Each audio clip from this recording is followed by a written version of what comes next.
Hello welcome back to silent learning. It's me Jithin. മക്കളെ, എല്ലാ ആളുകൾക്കും സുഖമാണെന്ന് വിശ്വസിക്കുന്നു.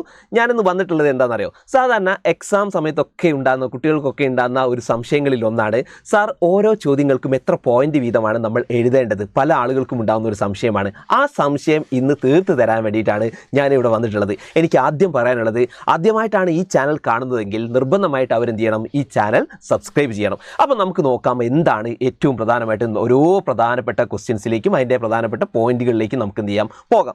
ആദ്യമായിട്ട് പറയുന്നത് മക്കളെ, ഒരു മാർക്കാണ്.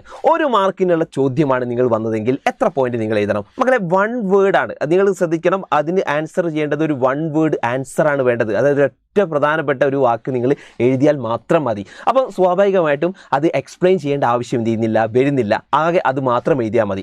ഇനി മക്കളെ ശ്രദ്ധിക്കേണ്ടത്, നിങ്ങൾക്ക് 2 മാർക്സ് ആണ്. 2 മാർക്സ് ആകുമ്പോൾ എത്ര പോയിന്റാണ് നമ്മൾ എഴുതേണ്ടത്? ഇതിന് നിങ്ങൾ മനസ്സിലാക്കേണ്ടത്, ചില ചോദ്യങ്ങളൊക്കെ 2 മാർക്ക് 2 പോയിന്റ് മാത്രമേ ഉണ്ടാവും. അങ്ങനെയാണെങ്കിൽ ആ 2 പോയിന്റ് മാത്രം എഴുതുക. ചില ചോദ്യങ്ങൾക്ക് അതിന് വേണ്ടി നിങ്ങൾ മനസ്സിലാക്കേണ്ടത് ചിലപ്പോൾ 4 പോയിന്റുകൾ എഴുതേണ്ടതുണ്ടാവാം. അതായത് അര വീതമുള്ള 4 പോയിന്റുകൾ ഉണ്ടാവാം. അങ്ങനെയെങ്കിൽ നമ്മൾ എന്ത് ചെയ്യണം? ആ 4 പോയിന്റുകൾ എഴുതണം. അങ്ങനെയാകുമ്പോൾ നമുക്ക് ആ 2 മാർക്ക് നമുക്ക് എന്ത് ചെയ്യുക? കിട്ടുകയുള്ളൂ. ഇനി നിങ്ങൾ മനസ്സിലാക്കേണ്ടത് 3 മാർക്കിനാണ്. 3 മാർക്കിനും ഇതേപോലെ തന്നെ സെയിം ആണ്. ചിലപ്പോൾ 3 പോയിന്റുകൾ തന്നെ ഉണ്ടാവാം. അപ്പോൾ നമ്മൾ 3 പോയിന്റ് എഴുതുന്നു.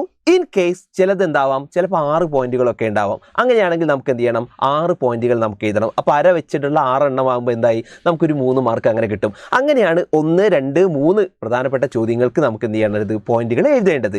ഇനി അങ്ങനെയാണെങ്കിൽ മക്കളെ ശ്രദ്ധിക്കണം, നാലാമത്തത് വളരെ ഇമ്പോർട്ടൻ്റ് ആയിട്ടുള്ള ഒന്നാണ്. മക്കളെ ശ്രദ്ധിക്കുക, എല്ലാവരും ശ്രദ്ധിക്കണം. ഒരു 4 മാർക്കിൻ്റെ ഒരു ചോദ്യമാണ് വരുന്നതെങ്കിൽ അതിന് എത്ര പോയിന്റ് എഴുതണം? മക്കളെ ശ്രദ്ധിക്കേണ്ടത്, എൻ്റെ കയ്യിൽ ഇതുപോലെ തന്നെ ഒരു ഷീറ്റ് ഉണ്ട്. നിങ്ങളിത് ആൻസർ ഷീറ്റാണെന്ന് വിചാരിക്കുക. നിങ്ങൾ ആൻസർ ഷീറ്റിനകത്ത് പ്രധാനമായിട്ട് ഈ ഒരു പേപ്പറിനകത്ത് 2 പുറമുണ്ട്. ഇതൊരു പുറമാണ്, അതുപോലെ തന്നെ എന്താണ്, ഇത് മറ്റൊരു പുറമാണ്. അപ്പോൾ 2 പുറങ്ങൾ അടങ്ങിയതാണ് ഈ പേപ്പർ എന്ന് പറയുന്നത്. അപ്പോൾ നമ്മൾ പറയുന്നത് 4 മാർക്കിൻ്റെ ചോദ്യമാണ് നിങ്ങൾ എഴുതേണ്ടതെങ്കിൽ അരപ്പുറമാണ് നിങ്ങൾ എഴുതേണ്ടത്. അരപ്പുറം എന്ന് പറഞ്ഞാൽ ഇപ്പോൾ ഈ കാണുന്ന ഈ ഒരു പേജ്, ഈ ഒരു ഭാഗം ഉണ്ടല്ലോ, ഈ ഒരു പുറം ഉണ്ടല്ലോ, ഈ പുറത്തിൻ്റെ പകുതി ഭാഗം, ഇത്രയും ഭാഗം, അതായത് ഇവിടെ മുതൽ ഇത്രയും ഭാഗം, അതാണ് ഇതിൻ്റെ അരപ്പുറം. അപ്പോൾ 4 മാർക്കിൻ്റെ ഒക്കെ നിങ്ങൾ എത്രയാണ്? ഇത്രയൊരു അരപ്പുറമാണ് നിങ്ങൾ എഴുതേണ്ടത്.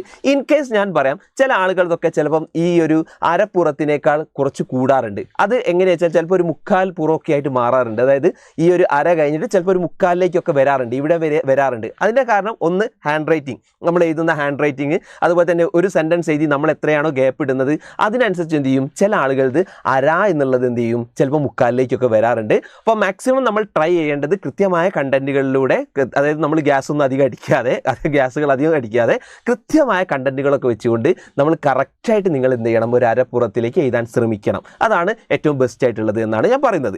ഇനി മക്കളെ പറയുന്നത്, ഇനി നിങ്ങൾ കണ്ടത് ഒരു 5 മാർക്കിൻ്റെ ഒരു പ്രധാനപ്പെട്ട ചോദ്യമാണ്. 5 മാർക്കിൻ്റെ ചോദ്യമാണ്. 5 മാർക്കിൻ്റെ ചോദ്യത്തിനും ഇതേപോലെ തന്നെ നിങ്ങൾ മനസ്സിലാക്കേണ്ട മക്കളെ, കൃത്യമായി ഒരു പുറമാണ് എന്ത് എഴുതേണ്ടത്. 5 മാർക്കിൻ്റെ ഒരു പുറം നിങ്ങൾ മിനിമം എഴുതണം.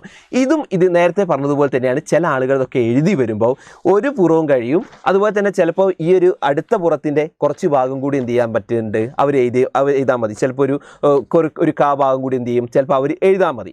അങ്ങനെ ഉള്ള ആൾക്കാരോടാണ് പറയുന്നത്. ഇപ്പം നിങ്ങൾ ഒരു പുറം എഴുതുന്നു, ഒരു പുറം എഴുതി, ഇനിയിപ്പോൾ രണ്ടാമത്തെ ഈ ഒരു ഭാഗത്തിൻ്റെ ഇവിടെ എഴുതിയാലൊന്നും പ്രശ്നമൊന്നുമില്ല. പക്ഷേ മാക്സിമം നമ്മൾ എന്ത് ചെയ്യണം? ഒരു പുറത്ത് തന്നെ എഴുതാൻ ശ്രമിക്കുക. കറക്റ്റ് കണ്ടന്റുകളൊക്കെ അറേഞ്ച് ചെയ്തുകൊണ്ട് ഒരു പുറത്ത് തന്നെ എഴുതാൻ ശ്രമിക്കുക. ഇനിയിപ്പോൾ ഇങ്ങോട്ട് ഇതുപോലെ തന്നെ കൂടിക്കഴിഞ്ഞാലും അത് നോ പ്രോബ്ലം. അതുകൊണ്ടൊന്നും നിങ്ങൾ എന്ത് ചെയ്യേണ്ട? ബേജാറാവേണ്ട ആവശ്യമില്ല. അപ്പോൾ മാക്സിമം എന്ത് വെച്ചാൽ അതിൽ കൂടാതെ എന്ത് ചെയ്യണം? നമുക്ക് നോക്കണം. കാരണം ടൈം ഇമ്പോർട്ടൻ്റ് ആണല്ലോ. കാരണം നമ്മളൊരു ചോദ്യത്തിനകത്ത് ഒരുപാട്, ആ ചോദ്യത്തിന് തന്നെ ഒരുപാട് നമുക്ക് അറിയുന്നതെല്ലാം ഫുള്ള് ആ ചോദ്യത്തിന് തന്നെ അങ്ങ് എഴുതി കഴിഞ്ഞാൽ ബാക്കിയുള്ള ക്വസ്റ്റ്യൻസിനൊന്നും അറ്റൻഡ് ചെയ്യാനുള്ള സമയം ഉണ്ടാവില്ല. അപ്പോൾ അതൊരു പ്രശ്നമാണ് എന്നുള്ളത് മക്കൾ മനസ്സിലാക്കുക കേട്ടോ. ഇനി മക്കളെ ശ്രദ്ധിക്കേണ്ടത് ഒരു 6 മാർക്കിനാണ്. അപ്പോൾ മക്കളെ ശ്രദ്ധിക്കേണ്ട, അതൊരു എസ്സേ ചോദ്യങ്ങളൊക്കെയാണ് 6 മാർക്കിന് വരിക. 6 മാർക്കിൻ്റെ ഒക്കെ എഴുതുമ്പോൾ കൃത്യമായി പറയാലോ, അത് ഡീറ്റെയിൽ ആയിട്ട് തന്നെ എഴുതണം. 6 മാർക്കിൻ്റെ ഡീറ്റെയിൽ ആയിട്ട് തന്നെ എഴുതണം. അപ്പോൾ മാക്സിമം നിങ്ങൾ ചെയ്യേണ്ടത് അതിന് കൃത്യമായ ഒരു ഇൻട്രൊഡക്ഷനും ഒരു കൺക്ലൂഷനും നിങ്ങൾക്ക് വേണം. അപ്പോൾ എൻ്റെ ഒരു അഭിപ്രായത്തിൽ നിങ്ങൾ മനസ്സിലാക്കേണ്ടത്, ഇതിന് എത്ര പോയിന്റുകളാണ് അല്ലെങ്കിൽ എത്ര പ്രധാനപ്പെട്ട ഭാഗമാണ് നമ്മൾ ഉപയോഗപ്പെടുത്തുന്നത് വെച്ചാൽ ഒരു 1.5 പുറമാണ് നമ്മൾ എഴുതേണ്ടത്. 1.5 പുറം. അപ്പോൾ അതിൽ ഈ ഒരു ഭാഗം എഴുതണം, ഇത് കംപ്ലീറ്റ് ചെയ്യുക, പ്ലസ് ഈ ഒരു ഭാഗം കംപ്ലീറ്റ് ചെയ്യുക, ഈ ഒരു പകുതി വരെയുള്ളത് എഴുതുക, 1.5 പുറം എഴുതുക. ഇനി ഇതിനകത്ത് തന്നെ നമ്മൾ എങ്ങനെയാണ് എഴുതേണ്ടതെന്ന് ചോദിച്ചു കഴിഞ്ഞാൽ ഞാൻ പറയാം. ആദ്യം തന്നെ ഒരു ഇൻട്രൊഡക്ഷനും അതുപോലെ തന്നെ ജസ്റ്റ് ഒരു കൺക്ലൂഷനും അതിനുണ്ടായിരിക്കണം. ആദ്യം ഇൻട്രഡക്ഷൻ, അത്യാവശ്യം നല്ല രീതിയിൽ തന്നെ ഒരു ഇൻട്രഡക്ഷൻ കൊടുക്കുക. പിന്നീട് നിങ്ങൾക്ക് ഇതേപോലെ തന്നെ ഓരോ പോയിന്റ് വൈസ് ആണ് നിങ്ങൾക്ക് അറിയുന്നത്, അതിൻ്റെ പ്രധാനപ്പെട്ട പോയിന്റ് വൈസ് ആണെങ്കിൽ ആ പോയിന്റ് വൈസ് നിങ്ങൾ എഴുതുന്നു. ഇനി ആ പോയിന്റുകൾക്ക് വേണമെങ്കിൽ നിങ്ങൾക്ക് എന്ത് ചെയ്യാം, അതിൻ്റെ എക്സ്പ്ലനേഷൻ നിങ്ങൾക്ക് കൊടുക്കാം. ഓരോ പോയിന്റിൻ്റെയും എക്സ്പ്ലനേഷൻ നിങ്ങൾ കൊടുക്കുന്നു.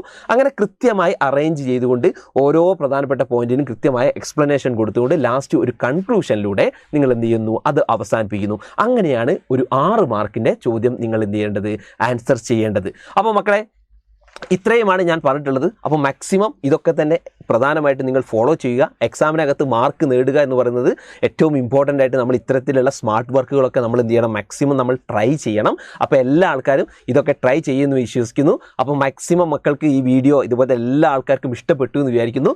നിർബന്ധമായി നിങ്ങൾ എന്ത് ചെയ്യണം, നിങ്ങളുടെ കമൻറ്റുകളൊക്കെ ഈ വീഡിയോയ്ക്ക് താഴെ നിങ്ങൾ എന്ത് ചെയ്യണം, രേഖപ്പെടുത്തണം. നിങ്ങൾക്ക് ഉപകാരപ്പെട്ടു എന്ന് തോന്നുന്നുണ്ടെങ്കിൽ നിർബന്ധമായിട്ട് നിങ്ങളെ കമൻറ്റുകളൊക്കെ ഈ വീഡിയോയ്ക്ക് താഴെ നിങ്ങൾ രേഖപ്പെടുത്തണം.